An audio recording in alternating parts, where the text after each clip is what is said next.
ഉണ്ടാക്കാൻ പോകുന്നത്. അപ്പോൾ നമുക്ക് നേരെ വീഡിയോയിലേക്ക് പോകാം. നമ്മൾ ഇന്ന് പൊട്ടറ്റോ ഉണ്ട് ചിക്കൻ ബ്രോസ്റ്റ് പോലെ പൊട്ടറ്റോ ബ്രോസ്റ്റ് ഉണ്ടാക്കാൻ പോകുകയാണ്.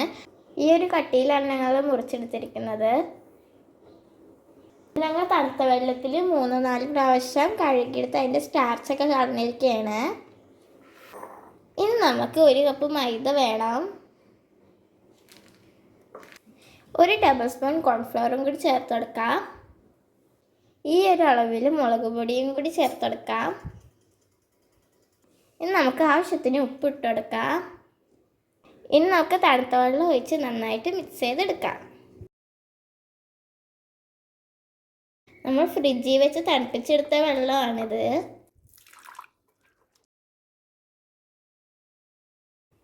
കട്ടകളൊന്നും ഇല്ലാതെ ഇങ്ങനെ അടിച്ചെടുക്കണം. ഈ ഒരു കൺസിസ്റ്റൻസിലായിരിക്കണം മാവ് വേണ്ടത്. 1 സ്പൂൺ ബേക്കിംഗ് സോഡ ചേർത്ത് കൊടുക്കാം. ഇതെല്ലാവരും നിർബന്ധമായിട്ട് തന്നെ ചേർക്കണം. ഇനി നമുക്ക് നന്നായിട്ട് മിക്സ് ചെയ്യാം. ഇനി നമുക്ക് കോട്ട് ചെയ്തെടുക്കാനുള്ള പൊടി തയ്യാറാക്കാം. 1 ടേബിൾ സ്പൂൺ മൈദയാണ് ഇതിനു വേണ്ടി എടുത്തിട്ടുള്ളത്. 1 സ്പൂൺ കോൺഫ്ലവറും കൂടി എടുത്തിട്ടുണ്ട്. ഇത് ക്രിസ്പി ആവാൻ വേണ്ടിയിട്ട് 1 സ്പൂൺ അരിപ്പൊടിയും കൂടി ചേർക്കുന്നുണ്ട്. ഇനി നമുക്ക് 1 സ്പൂൺ മുളക് പൊടിയും കൂടി ചേർത്തെടുക്കാം.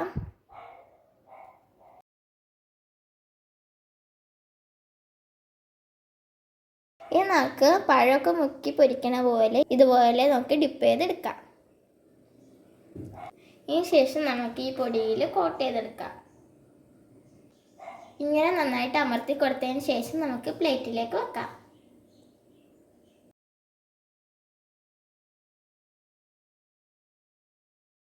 ഇതുപോലെ നമുക്ക് എല്ലാം ചെയ്തെടുക്കാം.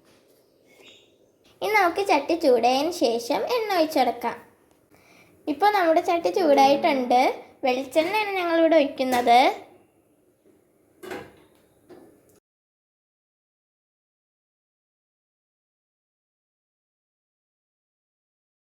ഇനി എണ്ണയിലേക്ക് ഇത് ഇട്ട് കൊടുക്കാം. ഇനി നമുക്ക് മറിച്ചിടാം. ആദ്യമേ ഇടുന്ന നേരത്ത് ഫുള്ളിലിടുക. അതിനുശേഷം നമ്മൾ കുറച്ചിടുക, അല്ലെങ്കിൽ ഇതിൻ്റെ ഉള്ളിൽ വേവത്തില്ല.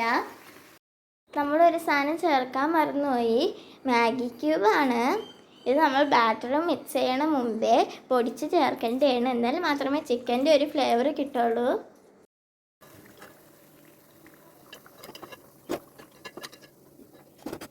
ഫ്രണ്ട്സ്, അപ്പം നമ്മുടെ കറക്റ്റ് ചിക്കൻ ബ്രോസ്റ്റ് പോലെ തന്നെയുണ്ട്.